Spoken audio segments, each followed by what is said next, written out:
어느 야심한 밤에 이 야고보와 요한 두 형제가 은밀하게 예수님께 찾아왔습니다. 마태복음 20장의 기록에 의하면 어머니를 대동해서 찾아왔습니다.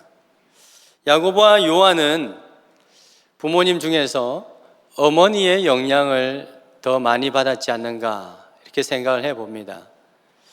왜냐하면 이 어머니의 상황을 봤을 때 굉장히 적극적이고 열정적이고 주도적인 그러한 분인 것을 알 수 있습니다. 이 야심한 밤에 두 아들을 데리고 예수님을 찾아와서 뭔가를 청탁하는 걸 보면 상당히 적극적인 분이다 하는 것을 볼 수 있습니다. 실제로 마가복음 3장 17절에 보면 세베대의 두 아들 이 야고보와 요한에 대해서 별명이 있는데 그 별명은 우레의 아들이다, 천둥의 아들이다. 말하자면 욱하는 성격이 있다는 겁니다. 그죠? 평소에는 별일 없는데 뭔가 일이 있으면 버럭 한다는 거죠. 버럭. 그런 성격이 있습니다. 이런 성격의 소유자를 보면 대체적으로 보면 아주 열정이 있습니다. 열심이 있고 뭔가 목표가 뚜렷이 있고 그것을 반드시 성취해야 되는 그런 야심도 있고 목표가 뚜렷하고 그렇습니다. 근데 그렇다 보니까 자기 성미대로 되지 않으면 욱하게 되는 겁니다. 그래서 야고보와 요한의 별명이 우레의 아들이라고 되어 있습니다. 그런데 이분들이 그래서 그런 성미 때문인지 예수님께 와가지고 다소 무례하게 요구를 하고 있습니다. 35절 보실까요? 보시면은 선생님이여 무엇이든지 우리가 구하는 바를 우리에게 하여 주시기를 원합니다. 마태복음 20장에 보면 어머니가 이 말을 했다고 되어 있어요. 어머니가 뭐든지 우리가 원하는 바를 하여 주시기를 원합니다. 여러분, 이 표현은 굉장히 무례한 표현인데요, 영어 성경에 보면 이렇게 되어 있습니다. 선생님이여 라고 말하면서 We want you to do for us whatever we want. We want you. 우리는 당신이 우리가 원하는 것이 뭐든지 다 해주기를 원합니다. 이런 뜻인데요, 여러분 보통 정중한 표현은 would you 이렇게 표현을 하죠. 그런데요, We want you to do 이거는요, 여러분 그 헐리우드 영화 같은 데 보면 이건 굉장히 강압적인 표현입니다. 그리고 딴 것도 아니고 whatever you want, whatever we want 이렇게 말하면요 헐리우드 영화에서는요 그 다음에는 막 폭력이 나오거나 싸움이 나오거나 그런 표현이죠. 아주 무리한 표현입니다. Would you도 아니고 We want you to do. 이것은 결코 부탁의 어조도 아닙니다. 그냥 야심한 밤에 찾아와서 우리가 원하는 대로 해내라, 거의 협박조로 말하고 있는 것입니다. 보세요, 예수님을 향해서 주여도 아니고 뭐라고 말하죠? 선생이여. 이 제자가 와가지고 선생이여 라고 부르고 있습니다. 마치 요즘 학교가 우리 선생님들의 권위가 많이 떨어졌죠. 그래서 어떤 영향력 있는 학부모가 찾아와가지고 이렇게 말합니다. 선생님, 오늘 제가 부탁 하나 할게요 하면서 말은 부탁인데 우리 애가 원하는 건 뭐든지 해주기를 우리는 당신이 그렇게 해주기를 원합니다 라고 이야기를 했다 칩시다. 이게 부탁입니까? 명령입니까? 협박입니까? 거의 협박에 가까운 어투죠. 실제로 마가복음 1장 20절에 보면 이 요한과 야고보의 아버지 이 세베대가요 상당한 그 부호인 것을 알 수 있습니다. 예수님 처음 부를 때 그들이 이 품꾼을 둘 정도로 배를 이렇게 어부질을 하는데 품꾼을 둘 정도로 이 갈릴리 수산업계에 또 나름대로 한가닥한 그런 가정인 것을 알 수 있습니다. 그래서 짐작하기는 이 두 아들이 예수의 제자가 되겠다라고 하니까 이 아버지 입장에서도 딱 보니까 예수님 보니까 괜찮거든요. 사람들도 많이 따르고 이상한 능력도 행하고 그러니까 괜찮은 겁니다. 그러면서 약 지금 이 상황에서 150년 전에 한 인물을 떠올리게 되었겠죠. 그 인물은 하스모니안 가문의 마카비 5형제라고 있는데, 그 5형제가 그 당시 헬라 제국의 통치를 받고 있었습니다. 그때에 유대인들이 이스라엘을 100년 동안 독립을 시켰던 그 독립투사 가문이죠. 그 가문의 마카비 그 형제들을 떠올리면서 예수가 또 한 번 이 땅에 새로운 나라, 또 당신의 그 예수의 나라, 독립을 일으킬 수 있는 그런 인물이다 라고 평가를 하게 된 것 아니겠습니까? 그래서 이 세베대는 두 아들을 이제 예수께 보냅니다. 그리고 예수를 통해서 일종의 신분 상승, 나중에 새로운 나라가 되었을 때 한 사람은 우편에, 한 사람은 좌편에, 우의정 좌의정, 그렇게 해서 새로운 나라의 주인공이 되기를 소망하고, 또 그 아버지는 예수의 그 모든 일에 있어서 후원회장으로 그렇게 역할을 해왔는지도 모른다 하는 것이죠. 그럴 수 있는 것이 오늘 이 내용 요구하는 게 뭡니까? 주의 영광 중에 우리를 하나는 우편에 하나는 좌편에 앉게 하옵소서라고 요구하고 있습니다.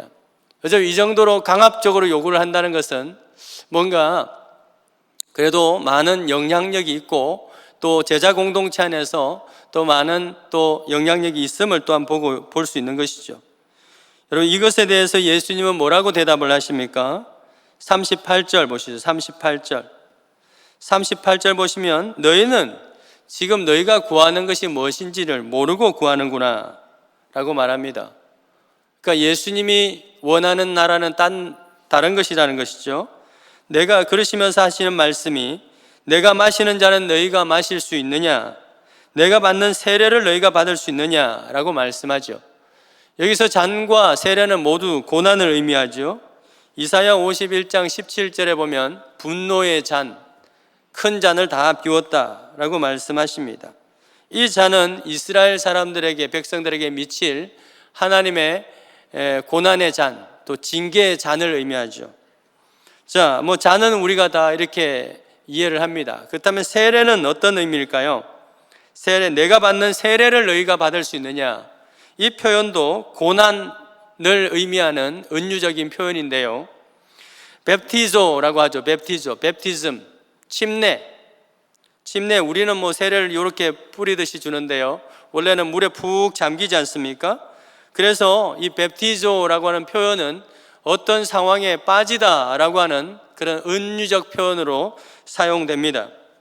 예를 들어서 나는 고난에 빠졌다, 나는 어떤 깊은 수렁에 빠졌다, 이런 표현을 쓰지 않습니까? 세례라고 하는 표현도 우리가 가끔 씁니다. 요즘 우리가 어떤 세례를 받고 있습니까? 비난의 세례를 받고 있는 거죠. 또 그렇게, 또는 칭찬의 세례를 받기도 합니다. 이렇게 해서 어떤 침례 또는 세례라는 표현이 바로 이렇게 은유적인 표현으로 사용된다고 하는 것이죠. 그러므로 이 구절은 이렇게 해석하면 명확합니다. 내가 빠질 고난에 너희도 빠질 수 있느냐라고 말씀하고 있는 것입니다. 내가 빠져야 될 그 고통과 멸시와 또 죽음의 늪에 너희들도 함께 뛰어들 수 있겠느냐라고 물으시고 있는 것입니다. 이에 대해서 두 제자가 어떻게 대답을 하고 있습니까? 뭐라고 대답하죠? 우리가 할 수 있습니다 라고 말합니다. 우리가 할 수 있습니다. 여러분, 두 제자는 무슨 배짱으로 이런 대답을 하고 있는 것일까요? 이들이 생각하는 이 고난, 그 고난, 받을 수 있다라고 하는 고난의 이유는 예수께서 질문하신 그 의도와는 전혀 달랐죠.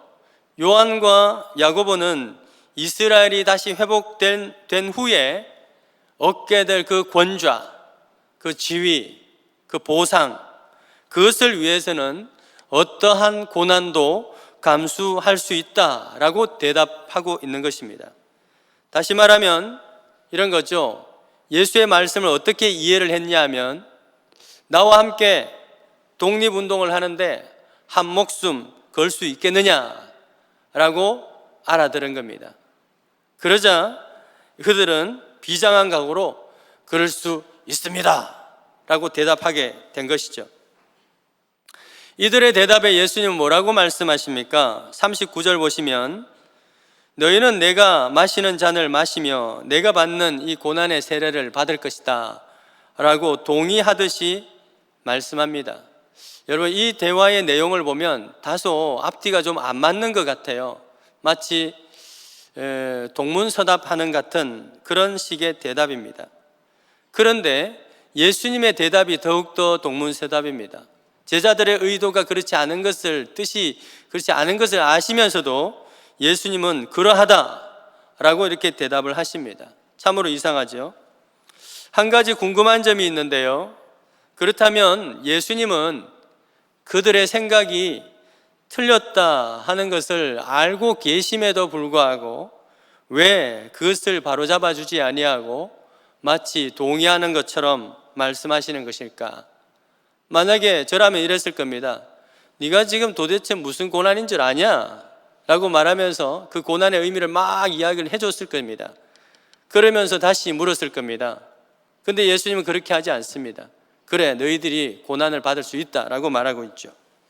실제로 이렇게 예수님이 참 애매하게 헷갈리게 말씀하시니까 주변에 있던 나머지 10제자들도 이제 예수님이 동의한 줄 알고 다툼이 일어나죠. 41절 보시면 나머지 10제자들이 이 두 사람을 보면서 화가 납니다. 어떤 화가 났을까요? 야, 이것 봐라. 요한은 제일 어리지 않습니까? 어린 것들이 순진한 척 하더니 형님들 몰래 어머니 데리고 와가지고 예수님 앞에 와가지고 나중에 나라 세우면 좌의정 우의정 자리부터 청탁하고 있네. 이런 식으로 지금 화가 나서 싸움을 하고 있는 것입니다. 왜 이렇게 되었을까요? 예수님이 그렇게 만든 겁니다. 예수님께서 애매하게 말씀을 하신 거예요. 자, 그렇다면 왜 이 상황에 예수님은 그들의 생각을 곧바로 바로 잡아주지 않았는가 하는 겁니다. 왜 그랬을까요? 이것에 대해서는 주석가 이 바클레이의 설명이 매우 설득력이 있었습니다. 비록 두 제자가 고난을 감수할 수 있다라고 하는 그들의 생각이 예수님의 생각과는 달랐죠. 그럼에도 불구하고 적어도 이 두 사람은 예수님을 통해서 이 세상적이지만 예수님을 통해서 성공하려고 하는 그러한 성공할 수 있다라고 하는 그 믿음이 있었다는 겁니다. 바로 그것을 주님은 존중하고 계신다는 거죠. 비록 제자들이 원하는 성공이 세속적이었다 하지만 그것을 위해서 예수를 따르고 있지만 그 믿음조차도 주님은 존중하신다 하는 겁니다. 여러분, 다른 사람들과 비교해 볼까요? 이 당시 수많은 다른 사람들은 성공을 위해서 누구를 따라갑니까? 헤롯 왕을 따라다닙니다. 여리고에 수많은 사람들이 거기에 그런 사람들이 있었고 또 예루살렘에도 수많은 사람들이 헤롯 옆에 붙어가지고 한 자리 해보려고 하는 사람들이 많았고 또 더 심한 사람들은 로마에 붙어가지고 헤롯이 그런 사람 아니겠습니까? 로마 제국에 붙어가지고 양심을 팔아먹고 민족을 팔아먹는 사람들이 있었습니다. 우리도 그런 사람들이 과거에 있었죠. 일제 앞잡이가 돼가지고 여러분 우리 귀한 딸들을 팔아먹고 또 아들들을 팔아먹고 그렇게 했던 사람들이 있지 않습니까? 그렇게 해서 성공을 원했던 사람들이 허다한데 적어도 이 제자들은 그들과는 달랐다 하는 거죠. 적어도 제자들은 예수님이 꿈꾸는 이상적인 나라, 저 하늘의 하나님 나라, 궁극적인 하나님 나라가 아니라 이들의 생각에는 그 이상적인 나라를 예수님과 함께 만들고 싶었던 것입니다. 비록 고난이 있더라도 공정하고 정의로운 방법으로 그 영광스러운 자리에 오르기를 원했던 것이죠. 그래서 예수님은 적어도 이 제자들이 원하는 이 성공은 세속인들이 추구하는 것과는 달랐기 때문에 그들의 말을 그 당시 그 자리에서 즉시로 수정하거나 핀잔을 주거나 하지 않았던 것입니다. 왜요? 이러한 사람들은 어차피 나중에 하나님의 예수 그리스도의 그 영, 그 성령으로 받았을 성령을 받게 되면 온전히 그 예수님의 뜻에 또 따를 수 있기 때문에 그런 것이죠. 실제로 사도행전 12장에 보면 예수께서 오늘 예언하신 대로 야고보가 이제 순교의 잔을 마시게 되죠. 요한도 이 밤모섬에 유배되어서 모진 이 고난의 그 세례를 받는 그 인생을 살아가지 않습니까? 그래서 예수님은 아직은 제자들이 예수님의 그 의도를 다 파악하지 못하고 있지만 그래도 소망을 가지고 당신의 그 나라를 이제 하나님 나라에 대해서 가르치기 시작하십니다. 43절 보시죠. 43절, 45절은 이 세속적인 통치 원리가 아니라 하나님 나라의 통치 원리가 무엇인지를 가르쳐주고 있습니다. 43절 보시죠. 누구든지 크고자 하는 자는 너희를 섬기는 자가 되고 누구든지 으뜸이 되고자 하는 자는 모든 사람의 종이 되어야 하리라. 이 좀 평행법, 점층적인 평행법을 쓰고 있습니다. 좀 낮은 개념에서 약한 개념에서 강한 개념으로 가고 있죠. 크고자 하는 자는 섬기는 자가 되고 조금 더 강하게 으뜸이 되고자 하는 자는 노예가 되어야 된다 하면서 반복해서 점층적인 반복구를 통하여서 대조를 통하여서 도리어 섬기는 자가 될 것을 강조하고 있습니다. 그런데 그런 과정에서 45절에 보면 예수님은 어떤 용어를 쓰시냐면 인자가 온 것은 섬김을 받으려 함이 아니라 도리어 섬기려고 오셨다라는 말씀을 하고 있죠. 더 강조 인자라고 하는 용어를 쓰고 있는데요. 인자, 사람의 아들, Son of God, Son of Man이라는 뜻입니다. 예수님은 어떤 분입니까? 하나님의 아들이시죠. Son of God입니다. 그런 용어를 쓰실 때는 예수님의 그 신적 권위를 강조하실 때는 하나님의 아들이심을 말씀하시고, 그런데 예수님이 인자라고 할 때는 고난받는 종으로서의 그 메시아를 강조하실 때는 인자라는 말씀을 쓰십니다. 그 인자 개념은 다니엘 환상에서 등장을 하는데요. 다니엘서 7장 13절에 보면 환상 중에 인자 같은 분이 하늘에 구름을 타고 오신다라는 그런 표현이 있죠. 14절에 보면 그에게 권세와 영광과 나라를 주고 모든 백성과 나라들과 다른 언어들 말하는 모든 자들이 그를 섬기게 하였으니 그의 권세는 영원히, 그의 나라는 영원히 멸망하지 않을 것이다. 그러니까 인자의 그 나라가 멸망하지 않을 것이다 하는 것입니다. 여기서 중요한 표현은 인자 같은 사람, 인자 같은 분이라는 표현입니다. 이것은 하나님인데 사람처럼 오셨다 하는 말이죠. 여러분, 이상하지 않습니까? 하나님이면 그냥 하나님으로 계시면 되는데 왜 굳이 사람으로 오셔서 온갖 고난과 죽음을 당하시는 것인가 하는 것이죠. 이처럼 여러분, 이 인자 신학이라고 하는 것은요, 사람이 추구하는 것과는 완전히 반대 개념입니다. 사람은 어떻습니까? 스스로 신적인 존재, 신자 말고요, 신적인 사람, 존재가 되기를 원합니다. 이것은 아담으로부터 시작해서 종말 때까지 계속될 것입니다. 역사 안에서 많이 있죠. 애굽의 파라오, 사람인데 신이 되려고 했죠. 그리고 이 당시 로마의 황제 가이사, 사람인데 신인 것처럼 대우접 받으려고 했습니다. 그래서요, 로마의 그 유적지를 가면요, 그 기둥 위에 사람들이 막 새겨져 있죠. 그게 그냥 단순히 이런 황제가 있었다, 그것을 기리는 것이 아니라 그 황제를 신으로 숭상하게 된 거죠. 그것이 바로 주라는 개념입니다. 이러한 교만은 마지막 때가 가까울수록 더 심화될 것이다 라고 성경은 말하고 있는데요, 적 그리스도가 바로 그런 거죠. 사람인데 신인 것처럼 대접받으려 하는 것입니다. 사도행전 12장에 헤롯 아그리빠가 나옵니다. 헤롯이 나오는데요, 헤롯 아그리빠입니다. 그는 스스로 신처럼 보이기를 원했습니다. 그래서 왕복을 입고 극장에 사람들이 있는 가운데 화려한 왕복을 입고, 그것도 막 빛이 나는 그런 왕복이겠죠. 그것을 딱 입고 단상에 앉아가지고 백성들에게 연설을 하는데요, 헤롯 아그리빠가 그렇게 자기가 인간인데 신인 것처럼 그렇게 꾸미게 된 것이죠. 그래서 하나님께서는 어떻게 했습니까? 그를 심판하죠. 벌레를 먹었다. 벌레가 먹었다. 거기 보면요, 원어에는요, 원어를 의학적으로 하면요, 번역하면 충수염이에요. 충수염이 뭐예요? 맹장염이죠. 맹장염.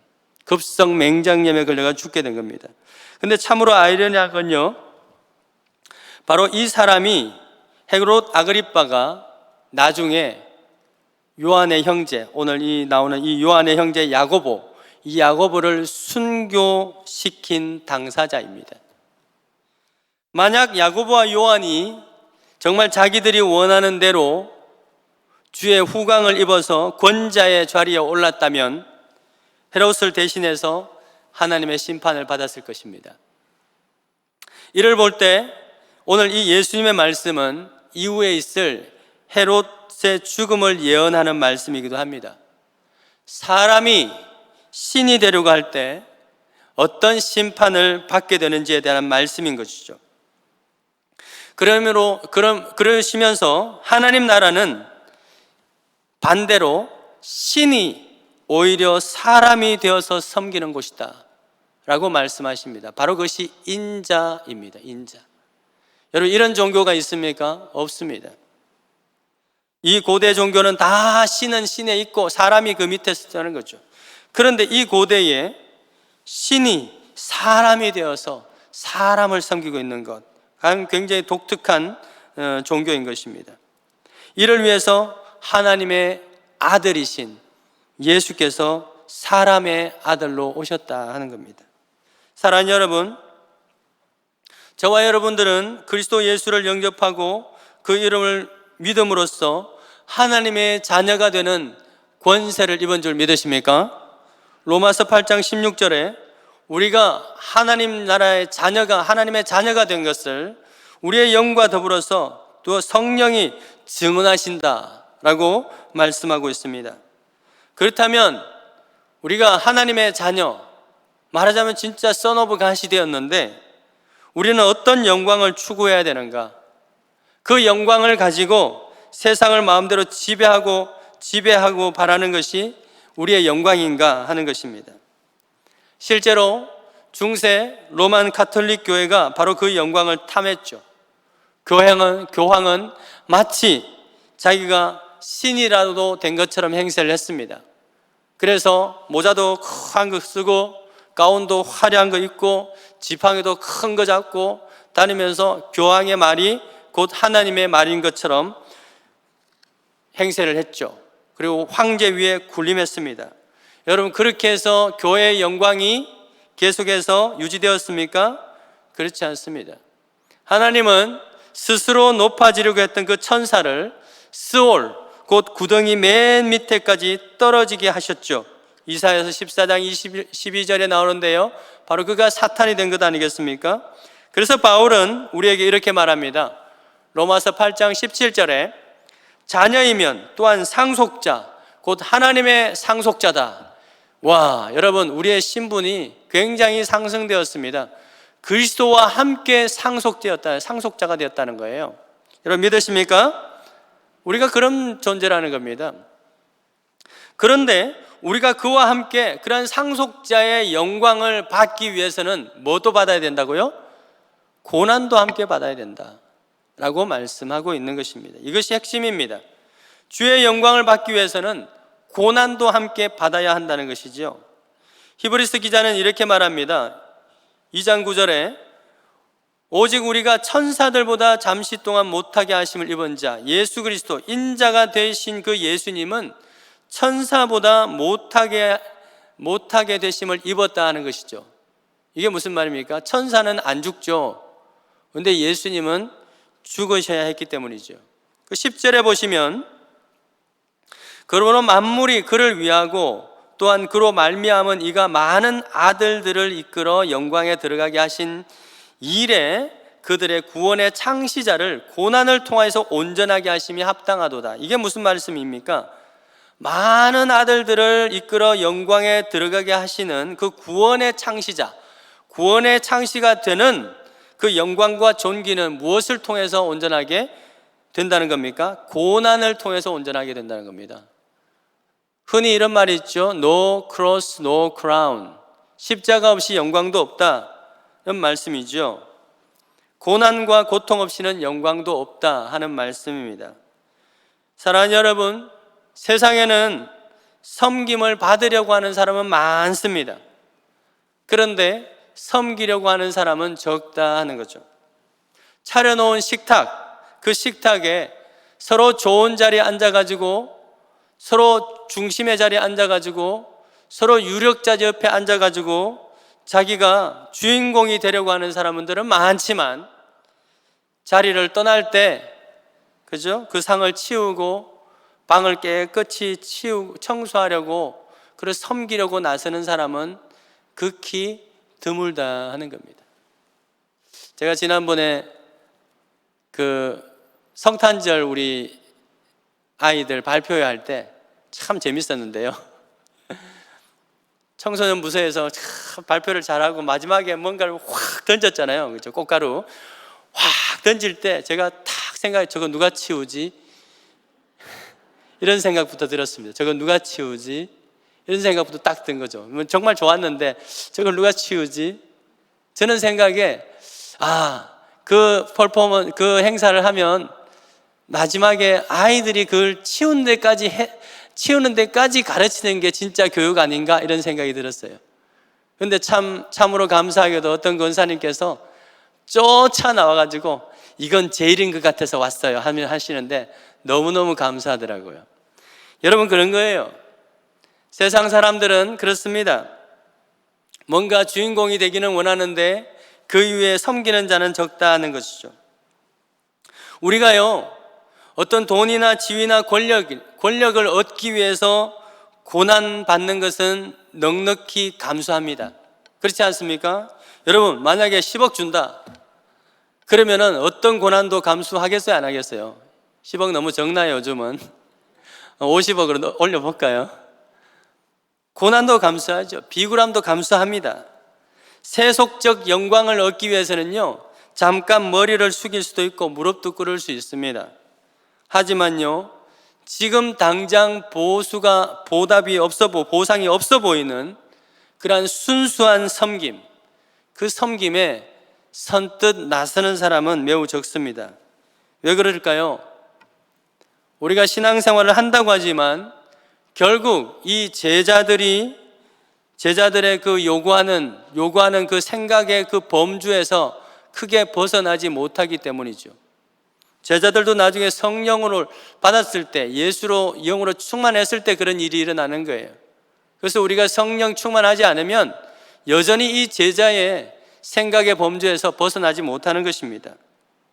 예수께서 추구하시는 그 하나님 나라가 뭔지 온전히 이해하지 못하기 때문에 여전히 세속적 그 가치관에 머물러 있을 수밖에 없는 것이죠. 그래서 오랫동안 신앙생활하면서 교회에서 섬기기는 합니다마는 그 섬김의 동기가 고작 직분 받기 위해서인 경우가 많죠. 그래서 막 열심히 잘 섬겼습니다. 그래서 우리 성도님들께서 더 잘 섬겨주시기 위해서 줄 거라 생각해서 마음을 모아서 중직자로 세웠는데 직분자가 되고 나면 한 1, 2년 지나면 어디론가 사라져버리는 그런 분들이 좀 있죠. 그럴 때마다 막 배신감이 느껴지는 거예요. 그런데 여러분, 저는 배신감이 느껴지는데 주님은 그렇지 않은 거예요. 주님은, 사랑과 자비가 풍성한 주님은 그런 동기로 섬겨주는 것도 인정한다는 거죠. 인정하시는 거예요. 마치 야고보와 요한이 세속적 영광을 위해서 기꺼이 나도 고난을 감수할 수 있습니다 라고 말하는 것을 주님이 인정하고 있는 것처럼 말이죠. 그것을 존중하고 있는 것처럼 말이죠. 그러면 우리도 영광스러운 직분을 얻기 위한 목적으로 섬기는 것, 그것을 가지고 거짓이다라고 말할 수는 없습니다. 그러나 주님은 우리에게 오늘 말씀이 무엇입니까? 제자들에게 주신 말씀이 뭐예요? 그 수준에 머물러 있는 한 이곳은 하나님 나라가 될 수 없다는 겁니다.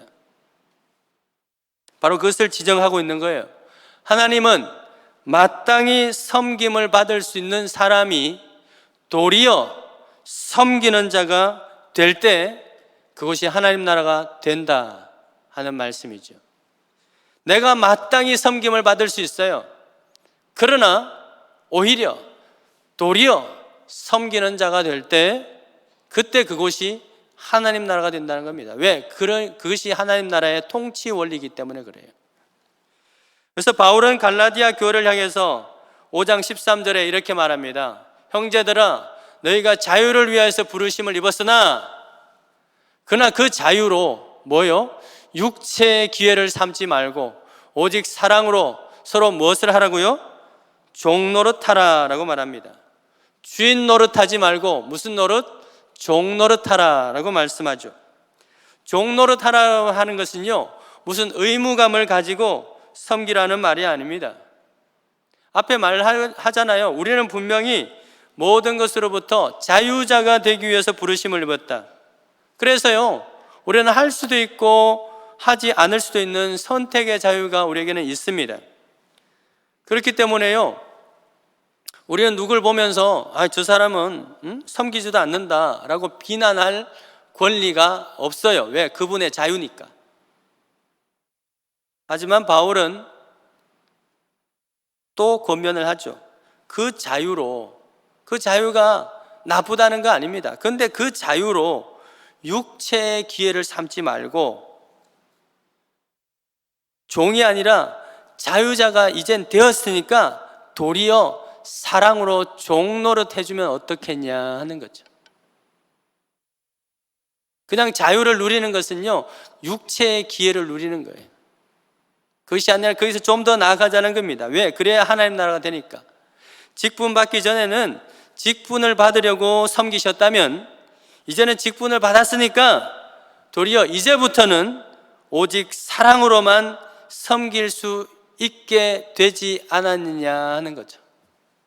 이제야말로 진짜 자유롭게 진짜 눈치 안 보고 섬길 수 있게 되지 않았느냐 하는 거죠. 여러분, 교회는 그리스도의 몸입니다. 그러므로 교회는 주인의 노릇, 상전 노릇 하는 곳이 아니죠. 모든 사람들이 예수님처럼 서로 종 노릇하는 그러한 훈련을 하는 거예요. 종이 되는 훈련을 하는 곳입니다.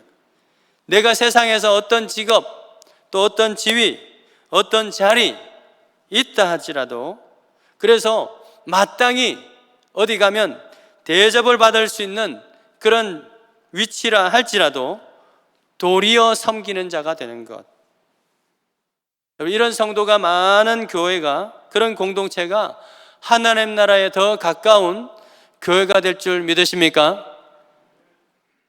여러분, 우리 신용산교회가 내 나라가 아니라 하나님의 나라가 되기를 소망하십니까? 여러분의 가정이 내 가정이 아니라 하나님의 가정, 하나님의 나라가 되기를 소망하십니까? 별로 소망하지 않으신 것 같아요. 여러분, 소망하십니까? 내 집이 아니라 하나님의 집이, 베이트 엘, 하나님의 집이 되기를 소망하십니까?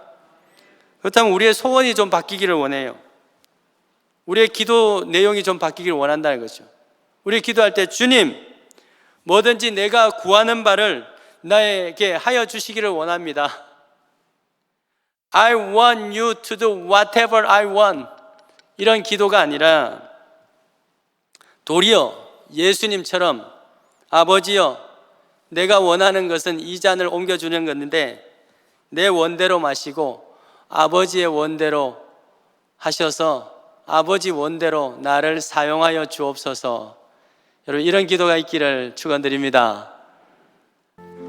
주님께서 우리를 율법의 종, 죄의 종이 아니라 자유케 하신 이유는 무엇입니까? 우리가 구원받기 위해서 억지로 의무적으로 섬기고 그런 것이 아니라 참 자유 안에서, 자유자 안에서 나의 자원으로 인하여서 섬기기를 원하는 겁니다. 그것을 통해서 주님은 기뻐하시는 거예요. 의무와 책임감에 의해서 하는 것이 아니라 참 자유 안에서 섬기는 것을 보면서 주님은 기뻐하시는 겁니다. 우리가 한 해 동안 그러한 섬김이 있기를 원합니다. 주님의 그 섬김이 있기를 원합니다. 위에서 기도해 주시기 바라고, 그 섬김이 결코 무거운 짐이 아니라 그것을 통해서 참된 보람과 참된 자유와 참된 행복을 또한 느낄 수 있는 그러한 섬김의 자리, 우리가 적극적으로 나아갈 수 있도록 위에서 함께 다 같이 한 목소리로 기도하십시다. 주님, 우리 안에 하나님께서 주시는 귀한 은혜가 충만히 채워지기를 소망합니다.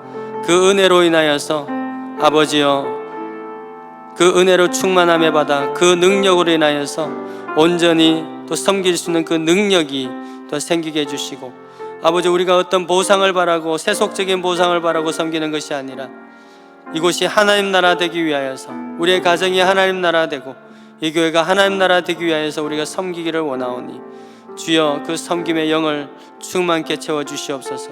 십자가 위에서까지 우리의 섬겨주신 그 예수의 영이 우리 안에 충만케 되어 야고보와 요한처럼 정말 주를 위해서 죽고 주를 위해서 고난에 빠지는 것도 기쁘게 빠지게 되는 우리 모두가 되기를 소망합니다. 주님 앞에 귀한 섬김의 예물 올려드립니다. 주의 이것이 기쁨이 되게 하시고 하나님 앞에 귀하게 쓰임받아 수많은 영혼들이 또한 살아나게 되는 복의 통로가 되게 하여 주시옵소서. 모든 말씀 예수 그리스도의 이름으로 기도드립니다. 아멘.